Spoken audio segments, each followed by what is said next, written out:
Hi everyone, I am Amuthavalli, your Maths teacher. Welcome to Ammu Simple Maths. In this session, I am going to teach you the very important trigonometric identities. How we have to derive the three important trigonometric identities which we are going to make use in the exercise 8.4. Before we step into that derivation of trigonometric identities, first we all must know what is the difference between equation and an identity? What is the difference between an equation and an identity?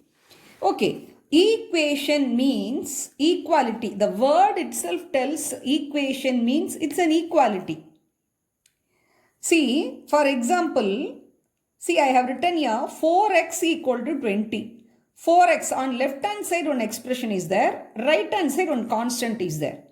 So it may be either way, left side one expression, right side one expression, and it can be equated in the center. Then we call it as an equation. So equation means an equality which is that will be true for only particular value of the variable. Here 4x on the left hand side one variable x is there, and right hand side a constant value 20 is there. So when you solve for x, so x will get the value. See, 4 multiplied by x is 20. So if you want to find x, you have to divide 20 by 4. So 20 divided by 4, you will get 5. So only for the value x equal to 5 only, this left hand side will be equal to right hand side. If you put x equal to 5, 4 into 5, it gives you 20. So if you put any other value, this LHS left hand side will not be equal to 20. So from this easily you can understand. So equation means an equality which is true for only particular value of the variable. Suppose there are two variables there. Suppose x plus y, and if you are solving, there are two equations. So pair of linear equations, particular value of x and y only will fulfill the pair of linear equations. This already have studied in the chapter 3. So equation means equality which is true for only particular value of the variables. I hope you would have understood what do you mean by equation. Then what is called identity? Identity is also equality only, but it is true for any value of the variable. So whatever value you apply or substitute for the variable, then the equality that is on the left hand side and the right hand side will be equal for any value of the variable. So let us take a simple example, an algebraic identity, a plus b the whole squared. On left hand side, a plus b the whole squared, that is equal to a squared plus 2ab plus b squared. So you can give value for a as 1, b as 2, or a as minus 5, b as 7. Whichever value you apply for a and b, left hand side a plus b the whole squared will be equal to right hand side a squared plus 2ab plus b squared. So this is called identity. I hope you can recall the difference between equation and the identity now. So equation means it is an equality which is true for only particular value of the unknown or variable, where identity means it is also an equality, but it is true for any number of any value of the variables or unknown. Okay, then from this we can derive a definition for a trigonometric identity. Then what do you mean by trigonometric identity? An equation involving t ratios of an angle is called a trigonometric identity if it is true for all the values of the angle involved.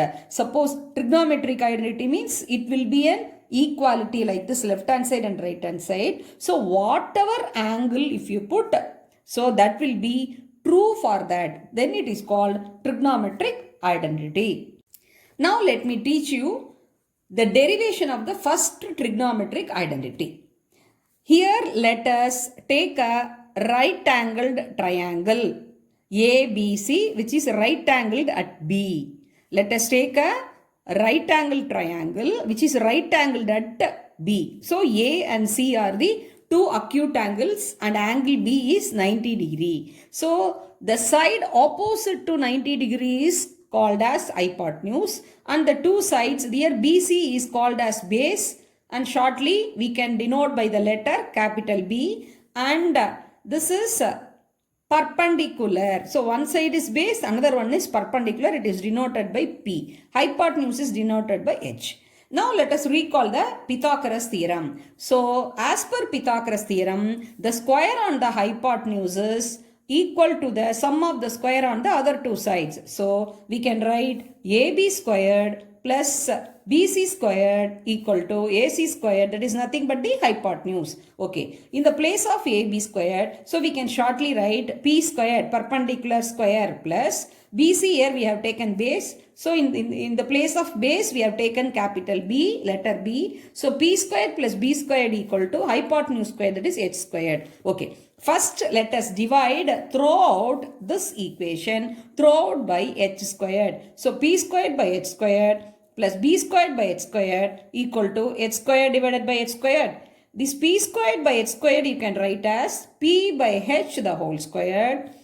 B squared by H squared you can write as B by H the whole squared, that is equal to H by H the whole squared. Now let us recall the T ratio. What is the relation between the sides of the right triangle? See, perpendicular by hypotenuse, that is opposite side by hypotenuse is P by H, you all know, that is sin theta. So P by H the whole squared is sin squared theta plus B by H the whole squared, you all know, that is adjacent side. Base by hypotenuse is cos theta. So B by H the whole squared is cos squared theta. H by H gives you 1. So 1 squared is 1. So we have arrived at the first trigonometric identity, sin squared theta plus cos squared theta equal to 1. So the derivation of the first trigonometric identity is so very simple. We have taken a right triangle ABC, which is right angled at B, and one side AB we have taken as perpendicular,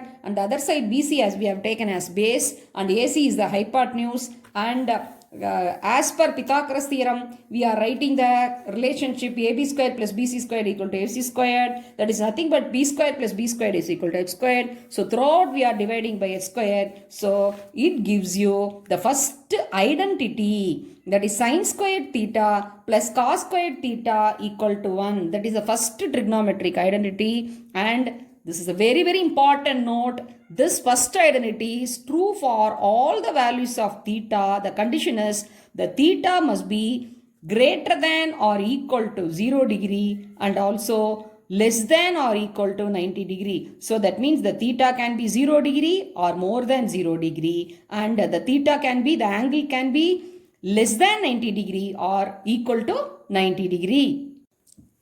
Now let us see how to derive the second trigonometric identity. The same manner we can take the right triangle ABC, right angled at B. So angle B is 90 degree and side AB is perpendicular and side BC is base, and the side which is opposite to 90 degree, that is angle B, is hypotenuse. So AC is H. So in the right angled triangle ABC, P squared plus B squared equal to H squared, that is by Pythagoras theorem. That is by Pythagoras theorem.